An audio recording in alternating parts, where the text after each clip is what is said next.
Hello friends, welcome to easy finance plus. यह है IPO lectures का फोर्थ चैप्टर और आज हम इसमें डिस्कस करेंगे अगर एक कंपनी को और भी फंडिंग की ज़रूरत होता है तो वो कहाँ कहाँ जाएगा फंडिंग के लिए और उसके पास क्या क्या ऑप्शंस है। और हम जो पहले 3 चैप्टर में डिस्कस किए थे कंपनी का जो फंडिंग के बारे में, उसको भी एक शॉर्ट में मैं बता दूंगा। और आप अगर वो 3 वीडियो नहीं देखे तो पहले फर्स्ट 3 चैप्टर देख लीजिए ताकि ये वीडियो आपको बहुत ही अच्छे से समझ में आएगा। तो चलिए शुरू करते हैं। तो पहले क्या हुआ था, एक एंटरप्रेन्योर था और वो उसके पास एक बहुत ही अच्छा बिजनेस आइडिया था, लेकिन उसके पास फंड की कमी थी।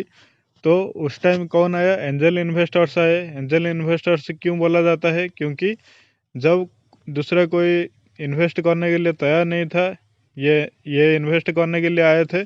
और ये लोग नॉर्मली कम अमाउंट इन्वेस्ट करते हैं, लेकिन उसके बाद भी जब कंपनी एक्सपेंशन के लिए फंड की ज़रूरत पड़ा, कंपनी कहाँ गया? वीसी के पास गया, जो कि वेंचर कैपिटलिस्ट बोलते हैं। और ये जो फंडिंग किया उसको बोलते हैं सीरीज ए फंडिंग। और इसके बाद कंपनी के पास 3 ऑप्शन था, क्योंकि कंपनी अब एक अच्छा ग्रो कर रहा था तो कंपनी को बैंक भी लोन देने के लिए तैयार था। तो कंपनी कुछ अमाउंट जो है डेट में लिया था अपने एक्सपेंशन के लिए, और कुछ सीरीज बी फंडिंग जो कि वेंचर कैपिटलिस्ट से आया था, सीरीज बी फंडिंग से लिया था। और कुछ जो है इंटरनल एक्रूअल से लिया था, जो कि कंपनी का जो प्रॉफिट है वो रिजर्व में रखता है, उसको कैपेक्स के लिए यूज़ किया था। तो चलिए अब देखते हैं अब क्या हुआ। अब और भी कुछ साल हो गया, कंपनी का ग्रोथ अच्छा रहा है और कंपनी चाहता है कि ये जो है ये 8 साल में कंपनी 200 करोड़ बन गया कंपनी का वैल्यूएशन। और कंपनी अब ये चाहता है कि ये ऑल द मतलब अक्रॉस द कंट्री ये अपना प्रोडक्ट बेचे।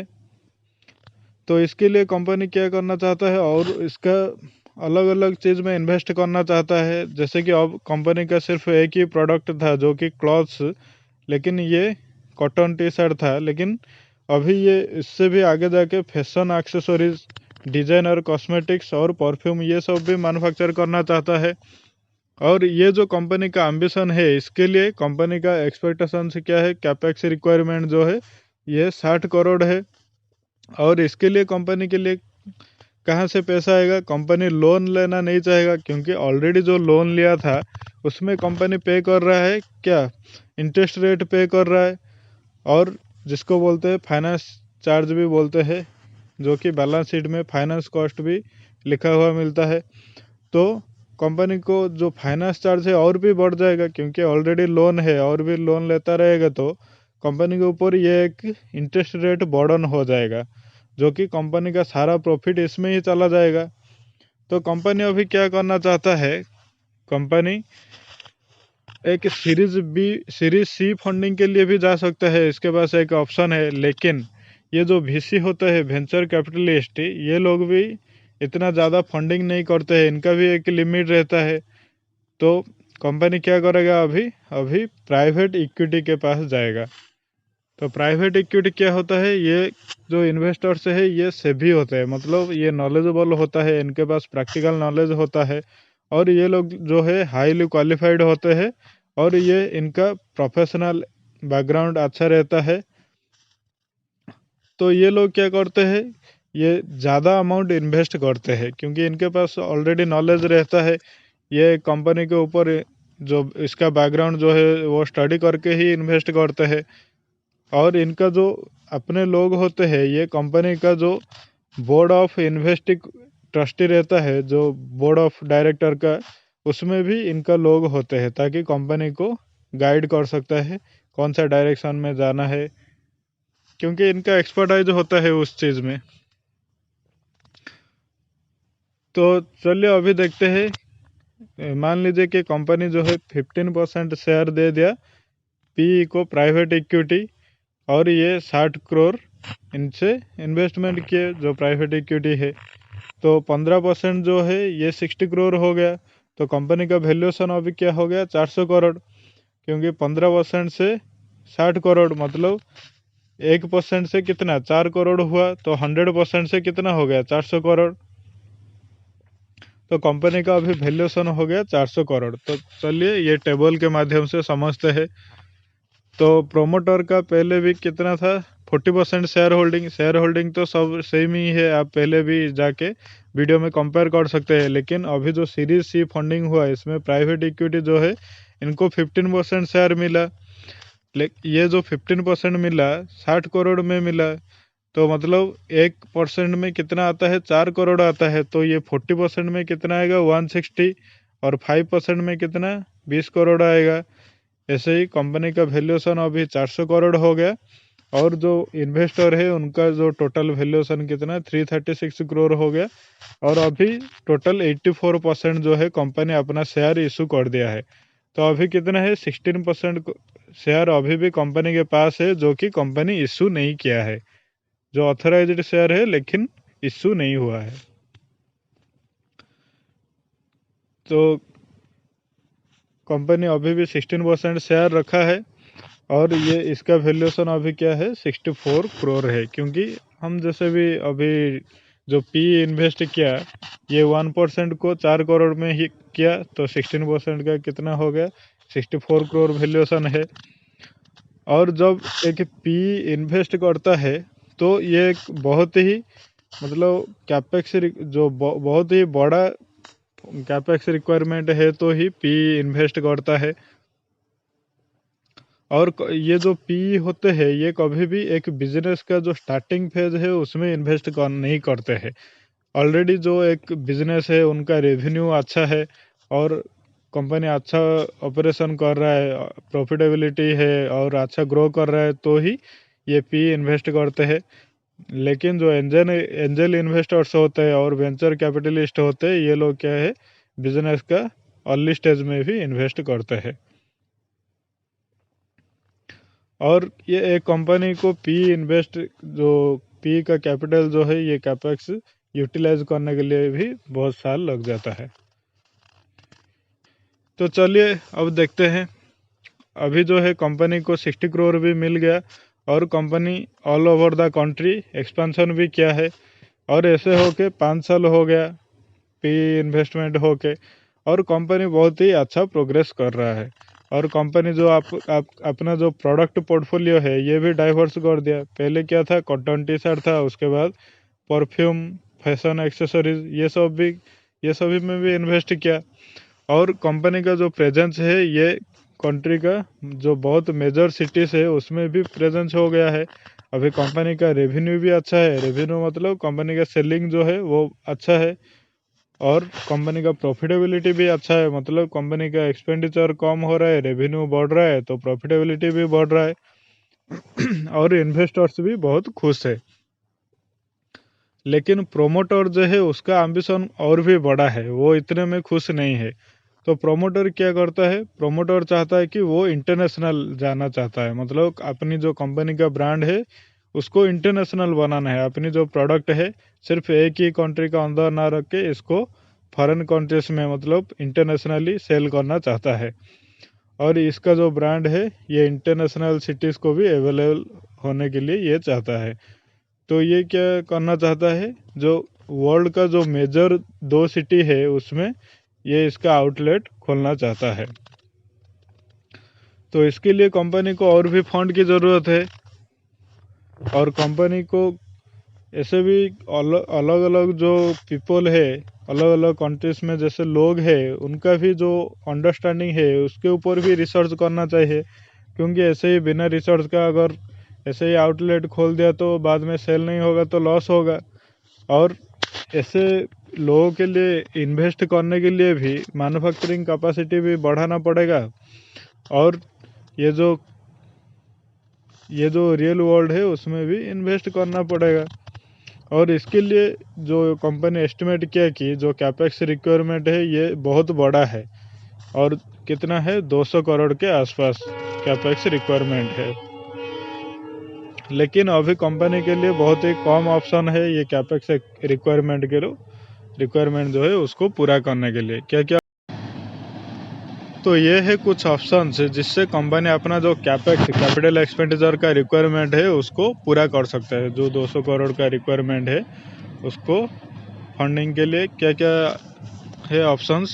एक है तो इंटरनल एक्रूअल, मतलब कंपनी का जो प्रॉफिट है उसमें कंपनी रिजर्व कुछ रख रहा है, रिजर्व और सरप्लस के अंडर, तो रिजर्व में जो रखा है उसको यूज कर सकता है।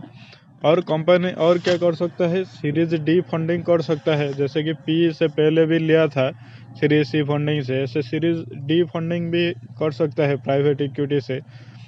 और एक क्या है, कंपनी डेट भी ले सकता है बैंकर से, मतलब और भी लोन ले सकता है बैंक से।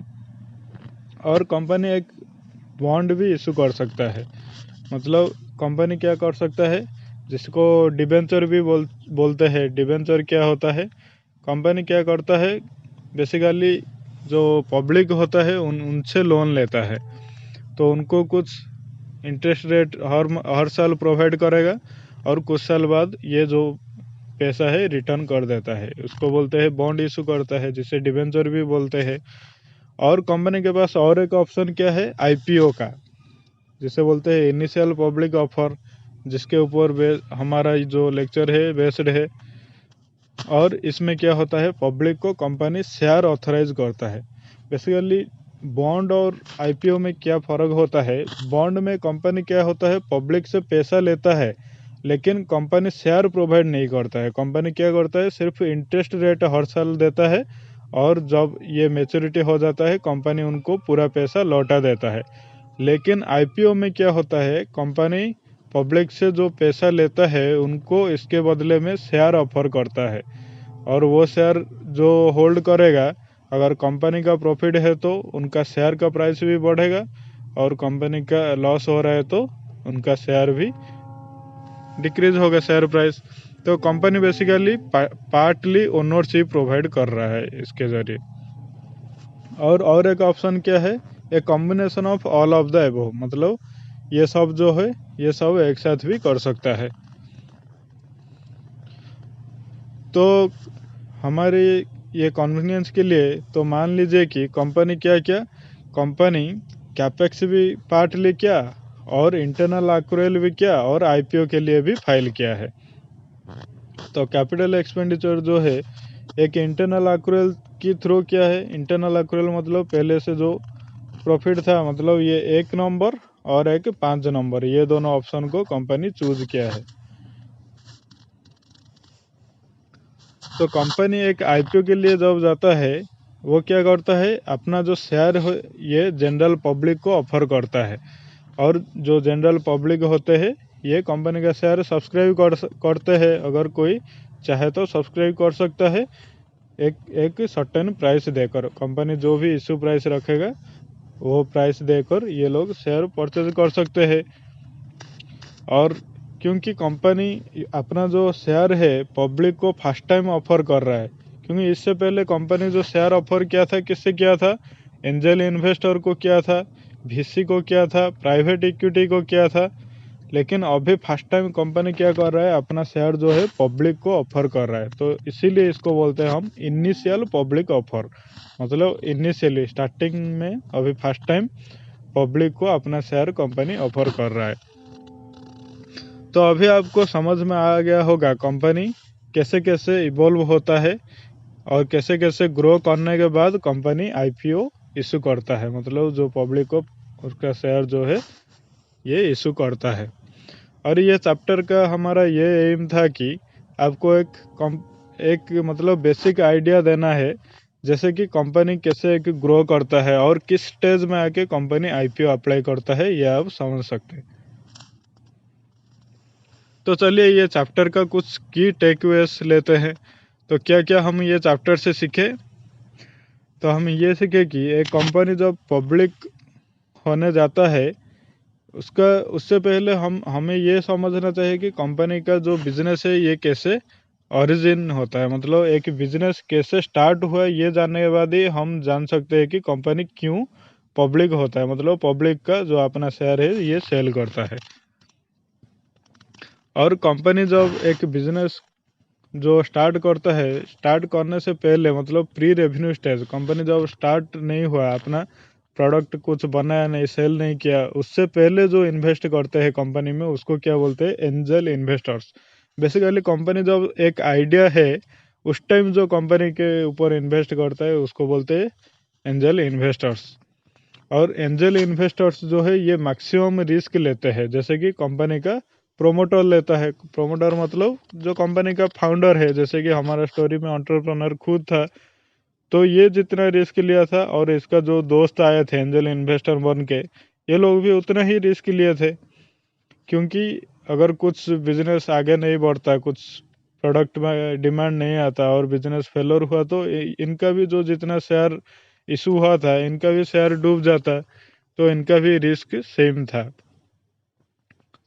और कंपनी का जो एंजल्स जो देते हैं, एंजल इन्वेस्टर जो बिजनेस स्टार्ट होने के लिए जो पैसा देते हैं, उसको क्या बोलते हैं? सीड फंड बोलते हैं। और एंजल इन्वेस्टर का जो अमाउंट होता है ये बहुत ही स्मॉल होता है। जैसे कि हम देखें, कंपनी जब 5 करोड़ में स्टार्ट हुआ था, एंजल इन्वेस्टर जो है 50 लाख करके 1 करोड़ सिर्फ इन्वेस्ट किए थे। लेकिन बाद में जब वीसी आया, ये लोग बहुत ही बड़ा अमाउंट इन्वेस्ट कर रहे थे, पी तो उसे भी बड़ा कर रहा था। तो आप ये देख सकते हैं कि एंजल जो इन्वेस्ट करते हैं, ये जो अमाउंट है बहुत स्मॉल होता है।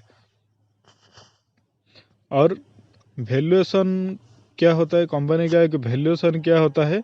मतलब एक पर्टिकुलर टाइम में कंपनी किस अमाउंट में वैल्यू किया जाता है, उसको बोलते हैं वैल्यूएशन।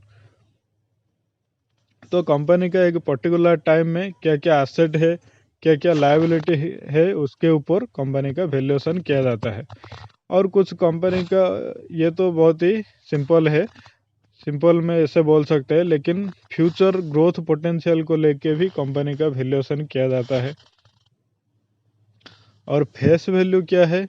फेस वैल्यू ये इंडिकेट करता है कि कंपनी का जो शेयर का ओरिजिनल वैल्यू है वो कितना है।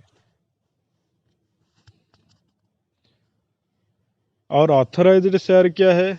ऑथराइज्ड शेयर क्या है? कंपनी का जो टोटल शेयर है, जो कि कंपनी के पास अभी है, अभी के लिए अवेलेबल है, उसको बोलते हैं ऑथराइज्ड शेयर। और जब ऑथराइज्ड शेयर कंपनी डिस्ट्रीब्यूट कर देता है अपने इन्वेस्टर के साथ, तो इसको बोलते हैं इश्यूड शेयर। इश्यूड शेयर जो होता है, ये ऑथराइज्ड शेयर का ही एक पार्ट होता है। और शेयर होल्डिंग पैटर्न जो होता है कंपनी का, ये क्या दिखाता है? ये दिखाता है कि कंपनी का जो कितना शेयर कौन होल्ड किया है, ये दिखाता है शेयर होल्डिंग पैटर्न। और वेंचर कैपिटलिस्ट जो है, ये एक बिजनेस का अर्ली स्टेज में इन्वेस्ट करता है, लेकिन ये इतना रिस्क नहीं लेते हैं जितना कि एंजल इन्वेस्टर्स लेते हैं। क्योंकि एंजल इन्वेस्टर्स तो प्री रेवेन्यू स्टेज में करते हैं, तो उनका रिस्क बहुत ज़्यादा रहता है। और वीसी का जो क्वांटिटी है, जितना इन्वेस्ट करता है, ये एंजल इन्वेस्टर और प्राइवेट इक्विटी के बीच में रहता है। मतलब ये बहुत ही कम भी नहीं है, बहुत भी ज़्यादा भी नहीं है। और कंपनी जो अपनी एक्सपेंशन के लिए जो पैसा खर्चा कर रहे हैं, उसको बोलते हैं कैपिटल एक्सपेंडिचर या फिर कैपेक्स। और ये जो सीरीज ए बी सी होता है, ये सब फंडिंग से होता है। ये जैसे जैसे कंपनी ग्रो करता है, ये भी बढ़ता जाता है। तो कंपनी पहले जैसे कि सीरीज ए फंडिंग लाता है, फिर सीरीज बी, फिर सीरीज सी, ऐसे चलता रहता है। और जैसे कि ये सीरीज जितना हाई होता है, इन्वेस्टमेंट जो चाहिए होता है वो भी हाई होता है। क्योंकि जैसे जैसे कंपनी ग्रो करता है, उसका जो एक्सपेंशन के लिए जितना फंड चाहिए वो भी ज़्यादा होता है।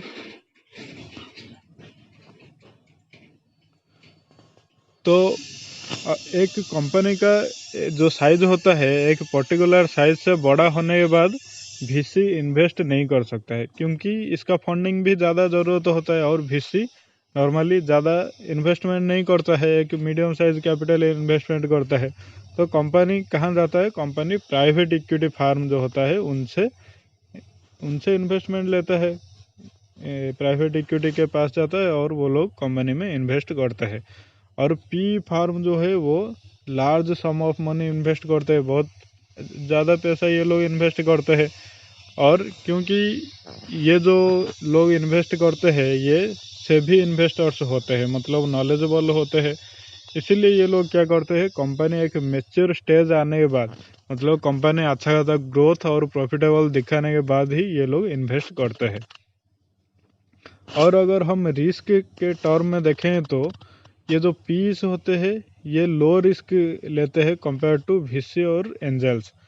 मतलब जो प्राइवेट इक्विटी होते हैं ये कंपनी का जो बिजनेस मैच्योर होने के बाद लेते हैं, मतलब प्रॉफिटेबल होने के बाद। तो इसीलिए ये जो वीसी और एंजल्स है ये कम रिस्क लेते हैं। एंजल्स सबसे ज़्यादा रिस्क लेते हैं क्योंकि जब कंपनी नहीं बना होता है तब ये इन्वेस्ट करते हैं, और वीसी जो है बिजनेस का अर्ली स्टेज में इन्वेस्ट करते हैं, तो ये लोग भी ज़्यादा रिस्क लेते हैं। लेकिन पी कंपैरेटिवली कम रिस्क लेता है। और पी जो इन्वेस्टर्स होते हैं ये इनका अपना आदमी रखते हैं, जो इन्वेस्टी कंपनी का जो बोर्ड में अपना आदमी रखता है, ताकि ये जो बिजनेस का बिजनेस को एक सही डायरेक्शन दे सके, क्योंकि इनका एक्सपर्टाइज होते हैं इस चीज़ में। और कंपनी का जो वैल्यूएशन कैसे बढ़ता रहता है, जब बिजनेस बढ़ता है, जब कंपनी का रेवेन्यू मतलब सेलिंग बढ़ता है और कंपनी का प्रॉफिटेबिलिटी बढ़ता है, ऐसे ही कंपनी का वैल्यूएशन भी बढ़ता रहता है। और आईपीओ एक प्रोसेस है जिसमें कंपनी क्या करता है, फंड राइज करता है। तो कंपनी क्या करता है, एक रीजन देना पड़ता है कंपनी को क्यों फंड राइज कर रहा है आईपीओ में।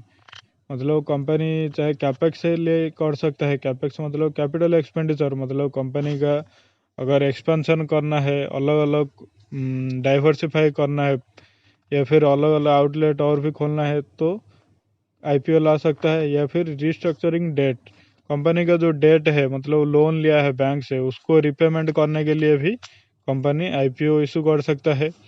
और शेयर होल्डर को रिवार्ड करने के लिए, मतलब जो इनिशियल शेयर होल्डर होते हैं, जैसे कि कंपनी का जो एंजल इन्वेस्टर्स थे वो इन्वेस्ट किए थे कितना, कंपनी का वैल्यू जब 5 करोड़ था वो लोग इन्वेस्ट किए थे 50 लाख।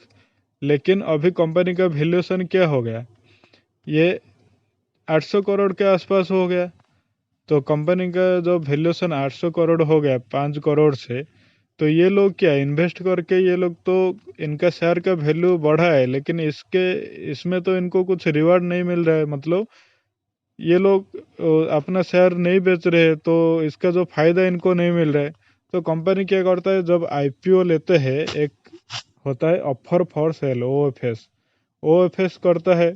तो कंपनी क्या करता है, ऑलरेडी जो इन्वेस्टर्स है, एग्जिस्टिंग इन्वेस्टर्स, उनको एक मौका देता है कि वो अपना शेयर जो है ये पब्लिक को सेल कर सके। तो इसमें क्या हुआ, कंपनी को अच्छा वैल्यूएशन मिला, और अपना जो एग्जिस्टिंग इन्वेस्टर्स है ये लोग भी, इनको भी रिवार्ड मिला कि कंपनी का जो वैल्यूएशन के माध्यम से जितना भी रिवार्ड है इनको मिला। तो फ्रेंड्स ये है वीडियो का अंत। आशा करता हूँ कि वीडियो आपको बहुत ही अच्छा लगा होगा, और अच्छा लगा हो तो वीडियो को लाइक कीजिए, और कुछ क्वेश्चंस या फिर सजेशंस है तो आप कमेंट करके बता सकते हैं। आप ये यूट्यूब चैनल को सब्सक्राइब कीजिए, और सब्सक्राइब के पास जो बेल आइकन है उसको भी प्रेस कर दीजिए, ताकि मेरा हर वीडियो का नोटिफिकेशन आपको मिलता रहेगा। आप इजी फाइनेंस प्लस जो है इसको इंस्टाग्राम और फेसबुक में फॉलो कर सकते हैं, दोनों का लिंक आपको डिस्क्रिप्शन बॉक्स में मिल जाएगा। तो friends goodbye and take care, signing of.